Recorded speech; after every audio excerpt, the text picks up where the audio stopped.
Ok, Freestyle TV, 11 juillet 2026. On fait une vidéo assez originale.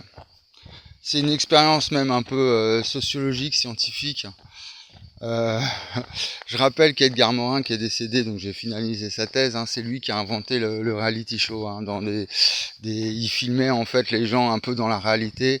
Avec Jean Roux, c'est lui qui a fait les premiers, même dans une démarche sociologique plutôt, et c'est lui qui a inventé la télé-réalité. Et bon, jamais on l'a mentionné dans les médias ni nulle part ailleurs, donc je tenais à le dire. Donc comme je suis un peu dans sa veine, puisque je dis que j'ai finalisé sa thèse sur la complexité, donc quelque chose de très important en sciences, en philosophie des sciences, en épistémologie. Il y a un hélicoptère qui passe, tiens. On fait une pause. Ouais, c'est un hélicoptère avec une corde au bout, donc c'est pas les sauveteurs, c'est par rapport à l'incendie, certainement. Il y a encore, donc je rappelle, là dans ma région, c'est passé au journal à la télé, je pense, national. Il y a eu un gros incendie à côté de chez moi. Ouais, donc mon idée, c'est l'expérience sociologique un peu. L'innovation, c'est de dire, c'est d'imaginer, parce que comme j'ai travaillé sur les mathématiques, tout ça, j'imagine un internet quantique. Il faut imaginer un internet où il y a un flux parfait, il n'y a pas de stockage, pas de problème de stockage, vraiment au niveau de la donnée, que ce soit complètement illimité au niveau de quantité et au niveau de la qualité, qu'elle soit quasiment parfaite. C'est ça l'internet quantique, ce qui nous attend à l'avenir, Inch'Allah.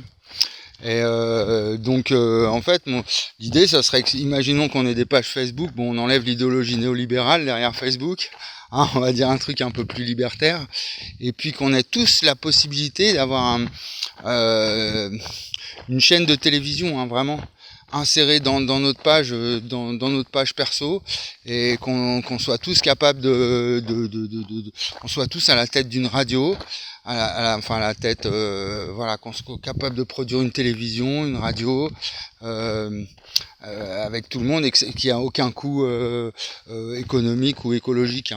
Parce que c'est ça l'enjeu. Pour l'instant, c'est pas du tout le cas. Je crois, on calcule, je sais plus les minutes une minute de YouTube, ça fait tant, 1 heure de YouTube, ça fait tant de CO2. Problème de réchauffement, la consommation des données. Avec l'IA en plus, ça a explosé.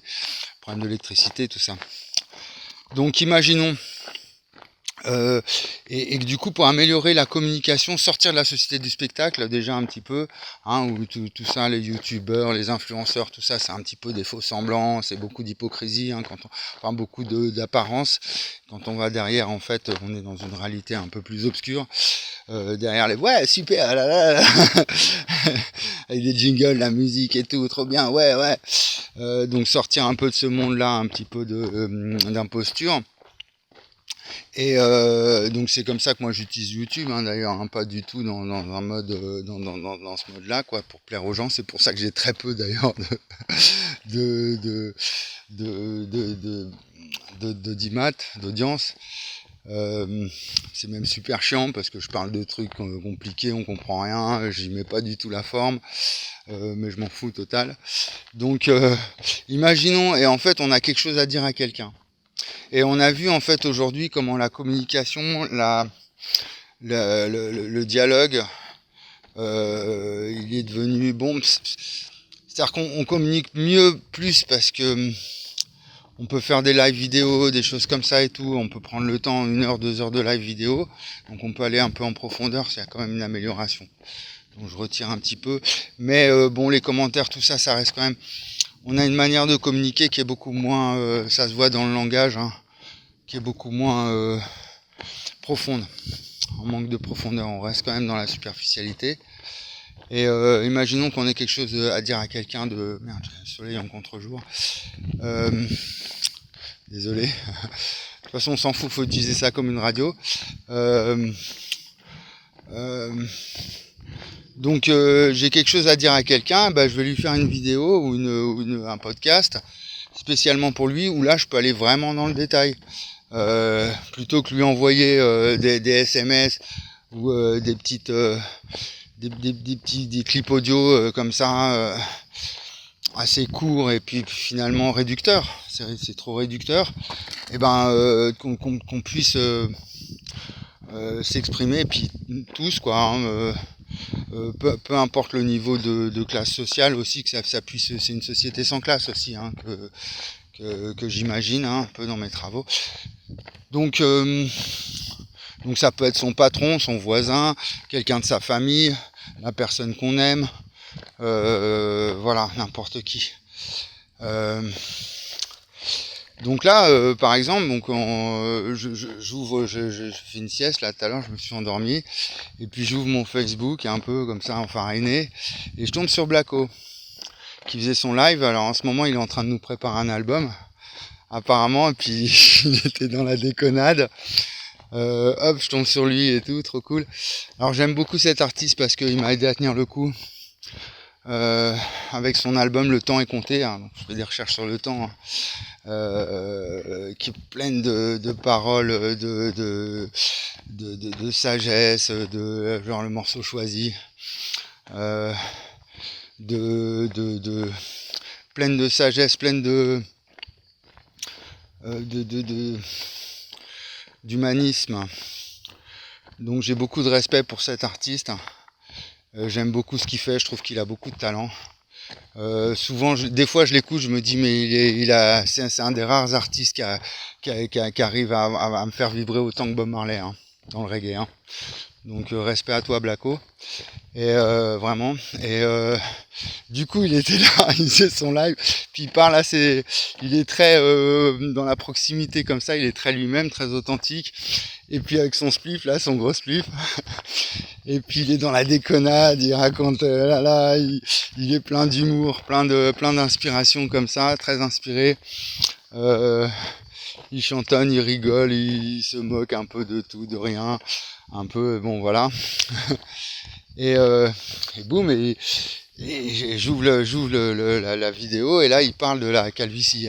D'habitude il a un gros bonnet comme ça, puis là il montre, il dit bah non, moi j'ai un début de calvitie. Alors il a sa grosse touffe de cheveux de Rastaman là, et puis il a un début de calvitie qui part comme ça derrière, parce qu'il y a plusieurs formes de calvitie. Bon, lui ça part derrière comme ça, puis ça monte au niveau du front. Et puis un peu dans le sens dans la déconnade, j'ai la calvitie, alors je veux pas en faire une maladie, c'est comme ça, on prend ça avec philosophie, on prend ça avec humour, hein, on va pas aller contre la nature et tout ça. Et puis même autant, on va pas, ça sert à rien d'en faire un drame.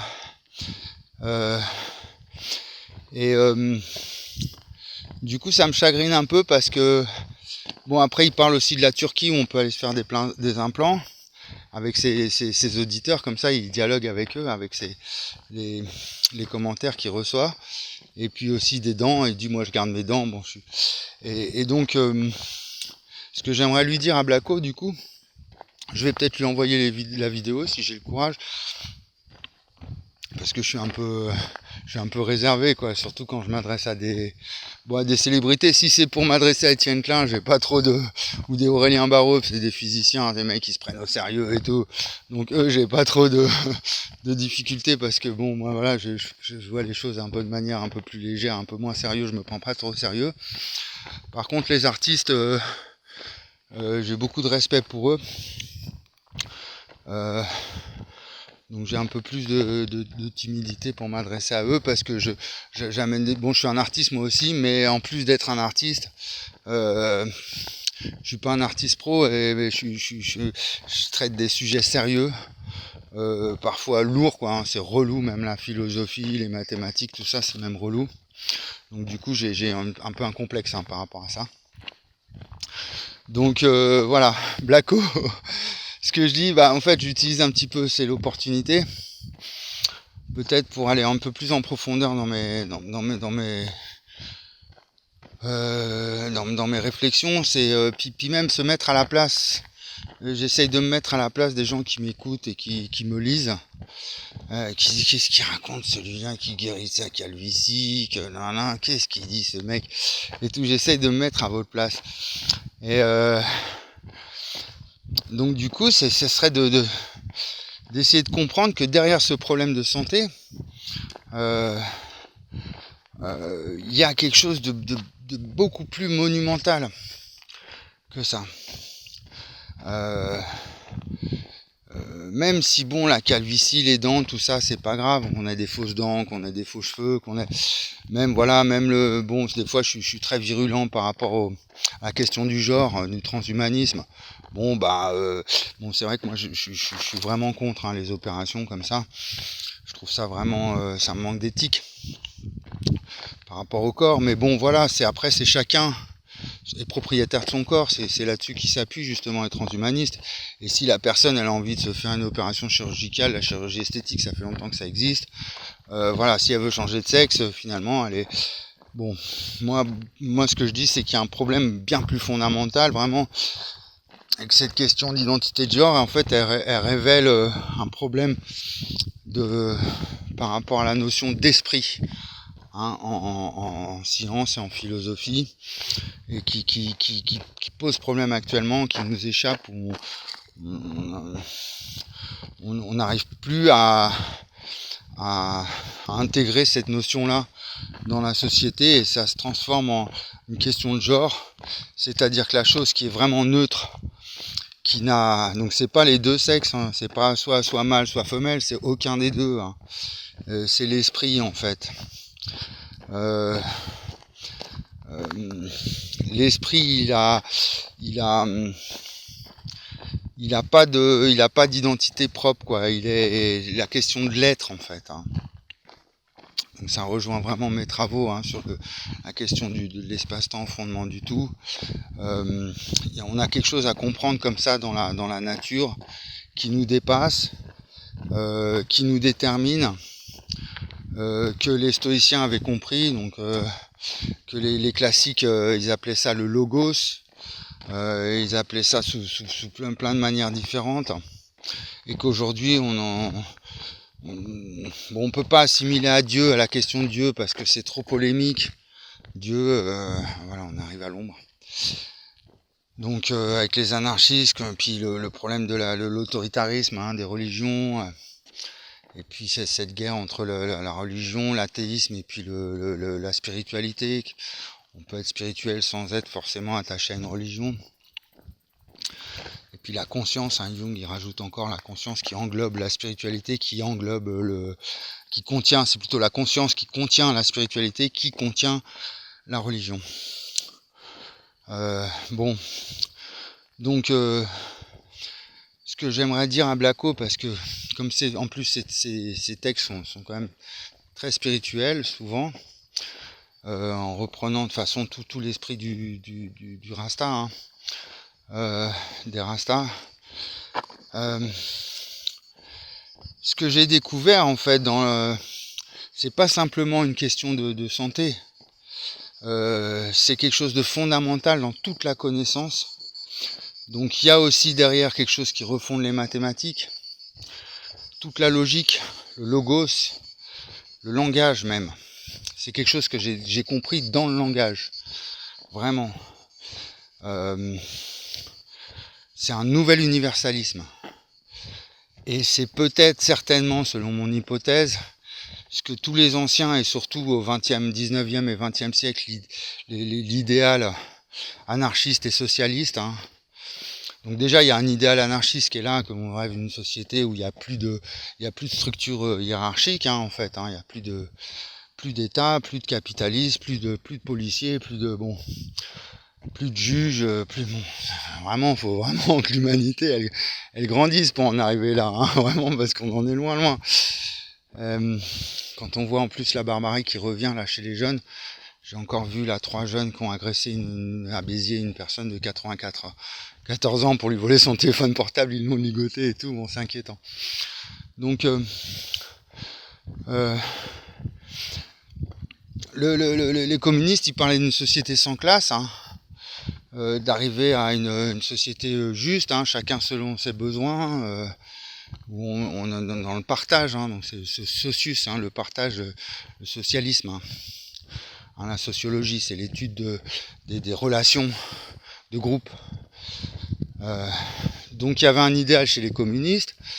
l'idéal libertaire, bon voilà, c'est un homme, un humain mature, qui a plus besoin d'autorité au-dessus de lui, supérieure, pour le commander, sans foi ni loi, un peu, plus besoin de loi, plus besoin de... Et bon, moi ce que je dis, c'est que, bon, on regarde à l'extérieur, on rêve, hein, selon nous, mais il faut regarder à l'intérieur. On voit bien qu'en nous-mêmes, déjà, il y a une structure hiérarchique, on a le cerveau qui dirige même notre âme ou notre esprit, qui dirige notre corps. Ce que j'ai commencé par dire en 2011, avant de découvrir quelque chose dans la pensée, c'était l'anarchie est autant ce que l'espace est à la hiérarchie. Donc c'est vraiment un rapport, comment dire, inhérent à la relation nature-culture, puisque la nature est autant ce que l'espace est à la culture. Donc c'est inhérent au réel, qui nous a toujours échappé jusqu'à maintenant. Et du coup, qui a une répercussion, mais vraiment... Donc là, c'est un axe qui tourne, qui régénère tout le corps. Donc c'est pas simplement la calvitie, les dents, c'est tout le corps. Hein, et c'est ce qui permettrait juste de contrer cette idéologie transhumaniste qui devient complètement... avec des risques de bioéthique énormes, quoi. Le clonage et tout ça, c'est vraiment... on les puce dans le cerveau.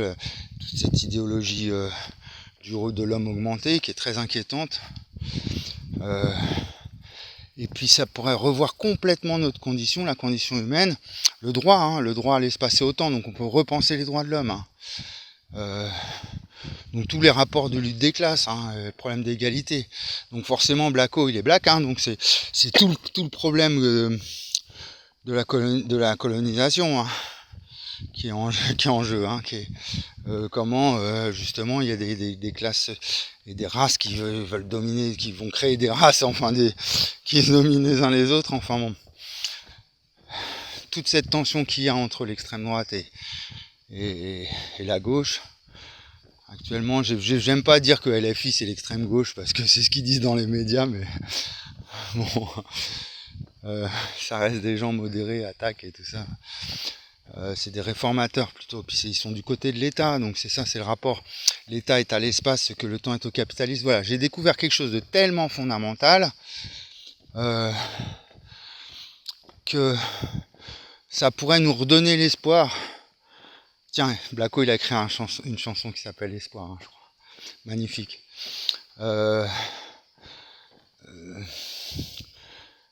Là où tout semble justement, c'est aujourd'hui aller demander aux jeunes, aller leur parler de l'idéal libertaire, du socialisme, de l'espoir qu'avaient les gens quand ils travaillaient à l'usine. Ils se levaient le matin, ils envoyaient leurs enfants à l'école. C'était pour un mieux vivre, un mieux être. L'international sera le genre humain. Il y avait un élan, puis malheureusement ça s'est transformé en mondialisation avec le socialisme du XXe siècle. Donc l'OMC, puis là, voilà le résultat. Bon, aujourd'hui, on est dans un chaos total. Donc, retrouver une perspective d'avenir, affronter aussi le défi de l'environnement. Morin a insisté toute sa vie sur cette notion-là, sur ce problème-là. On parle d'effondrement, de la fin de l'humanité. Bon, il y a l'extinction des espèces déjà qui a lieu, donc on parle de l'extinction de l'humain même, avec la crise écologique, économique, sociale, politique et tout ça. Donc voilà. Moi j'aimerais, je peux pas parce que je suis trop précaire, mais j'aurais voulu reprendre la musique pour pouvoir le dire avec l'art, en passant par l'art, et le montrer qu'il y a quelque chose qui, derrière dans l'art, qui nous attend, ou la fusion des styles, la manière d'exprimer son être à travers la musique, le théâtre ou quoi que ce soit, elle peut être plus proche du réel, du coup moins soumis au spectacle et à la consommation. Mais bon, c'est surtout quelque chose qui est en nous, mais qu'on a formulé de 1000 manières, même de millions de manières possibles, qu'on peut ressentir, mais qu'on n'a jamais su jusqu'à présent vraiment l'entériner dans la connaissance académique. Voilà, c'est ça que j'ai découvert.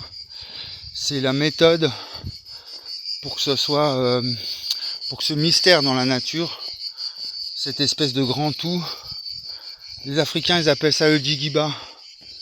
Enfin je sais au Burkina c'est comme ça qu'ils l'appellent. Le grand tout, le Thoth, le dieu Thoth hein, chez les Nordiques. Le One Love de Bob Marley. Hein, bon même Schrödinger, hein, il disait, j'ai lu une citation de lui, il disait que la conscience humaine ne faisait qu'une, quoi. Hein, mais donc c'est ça que j'ai découvert, c'est vraiment le temps de comprendre l'illusion en fait qui se passe avec le temps où notre condition elle nous oblige à le spatialiser. Donc il y a une confusion inhérente à notre condition d'humain qui nous oblige à on va parler du temps, je prends le temps, combien t'as de temps, est-ce que bon on va tuer le temps, on va lui donner une forme alors qu'il est à l'origine de toute forme et même du mouvement de cette forme, et que la forme ce serait l'espace et comme la forme elle c'est plus je pense donc je suis de Descartes, mais c'est je pense donc je deviens. Comme cette forme elle évolue dans le temps, on va dire dans le temps mais c'est une erreur, enfin c'est une illusion, c'est du fait du temps, à cause du temps. Donc j'ai trouvé une causalité première antérieure enfin plus fondamentale que la causalité cartésienne. D'ailleurs, on va finir la prochaine vidéo, je vous la prépare, ça va être sur Descartes, et là ça va être une autre innovation un petit peu sur freestyle. Non plus où je m'adresse à une personnalité, un artiste ou quelqu'un, mais là où vraiment on va travailler dans le détail avec en lisant un livre, un classique. Voilà, ça sera une préface, une introduction à la méthode de Descartes 1627. Et là vraiment pour aller dans le détail. Bon, là c'est pour les érudits, enfin ceux qui sont passionnés de philo ou qui veulent vraiment. Et puis toujours moi pour justifier ma crédibilité, quoi, hein. Pour dire que je suis pas un imposteur quand je parle de philosophie ou de René Descartes, c'est pas, je lance pas des mots en l'air. En tout cas là, la guérison, j'ai 52 ans, les cheveux sont tout neufs, les dents sont toutes neuves, j'ai une santé quasiment impeccable, et encore je fais pas trop de sport, je prends pas, enfin j'essaye un peu quand même, mais si j'aimerais bien m'y mettre vraiment bien pour aller dans la performance un peu, montrer qu'à 52 ans en fait voilà, les hommes d'antan qui mangeaient bien, qui travaillaient dans la nature, c'était des forces de la nature à 50 ans. Et aujourd'hui la plupart de mes potes, hein, à force de boire des bières, de se défoncer, fumer, même les gens normes, la société moderne elle nous tue, hein. Les cancers, le travail nous tue, le fait d'être tout le temps dans sa voiture, dans son ordinateur. Ou même ceux qui vont bosser sur les chantiers, 52 ans, on va à France Travail, plus personne ne veut nous donner du travail, on est déjà obsolète, alors que ça devrait être complètement l'inverse. On est mûr intellectuellement, et notre corps en fait, comme l'esprit, à 50 ans on a un esprit logiquement qui est forgé, et notre corps ça devrait être pareil. Hein, alors bon, il y a encore des sportifs, des gens qui montrent que l'inverse, hein, forcément, qui montrent voilà, la force de la nature, les spatio-temporels. Voilà Blacko, donc en fait c'est vraiment cette histoire de calvitie, c'est pas simplement une anecdote, c'est pas une petite découverte comme ça, quelque chose qui va révolutionner la médecine, c'est vraiment un nouvel espoir pour l'humanité, hein. Un nouveau droit international, la paix universelle, on peut retrouver le droit de là où ils nous ont complètement bouché avec l'ambiance Covid et tout ça, hein, vraiment ambiance suicide collectif là. Bon, j'ai fait une chanson à ce sujet-là sur le Covid. Donc c'est plutôt complètement l'inverse. Hein. De retrouver le droit de croire en une humanité émancipée, vraiment libre, où la technologie se retourne pas contre nous, la science se retourne pas contre nous, où on retrouve la beauté. Il faut voir comment la modernité elle est laide. Hein. Bon, alors, heureusement la nature elle reste belle dans tous les cas, mais il faut voir hein, les gratte-ciel, les cités, les machins, franchement c'est horrible. Et puis la laideur, pas simplement physique, mais aussi morale. Hein, voilà, hein, toutes ces bagnoles qui coûtent 10 000, 20 000, 30 000 euros dans la rue comme ça, et puis il y a des gens qui crèvent dans la rue aussi, hein, qui vivent à la rue, des gens qui n'arrivent pas à payer leur loyer, beaucoup de souffrance, on voit sur les visages. Hein. On va aller dans un supermarché en France, on voit que les gens ils sont malades physiquement et puis au niveau de leur morale ils sont abattus, ils sont tristes, c'est la sinistrose. Hein. Donc voilà. Krishnamurti disait on peut pas être heureux dans une société malade. Et bon, moi j'aurais trouvé vraiment la clé pour guérir. C'est la philosophie sociale qui fait ça. C'est soigner soigner la société vraiment avant de soigner, enfin en même temps, si on veut guérir l'humanité, c'est guérir la civilisation. Hein. Ce serait une nouvelle civilisation même. Hein. Voilà, où on pourrait être 10 milliards, 20 milliards, 30 milliards. Franchement, il y a de la place sur Terre. Hein. C'est simplement notre mode de vie postmoderne qui est pas en phase hein, avec l'avenir, avec ce qui nous attend. Voilà, j'ai une tête de fou. Mais quand ils seront là, franchement, fini, ils arrivent. Hein. Voilà, je ferai du reggae avec Blacko peut-être un jour, Inch'Allah. A plus sur Freestyle.